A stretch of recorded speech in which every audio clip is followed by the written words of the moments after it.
i-encourage ko lang ang mga kabatan-onan ron ba.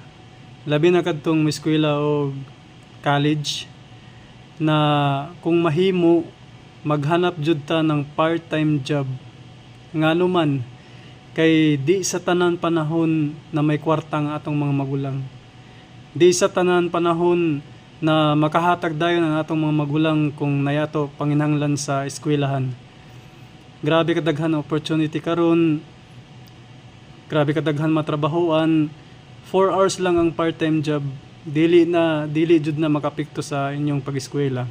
Kung kabol lang ta mo manage sa atong oras.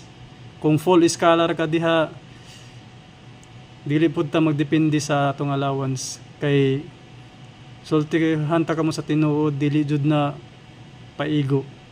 Unsa kinahanglan nato maghanap ng additional income.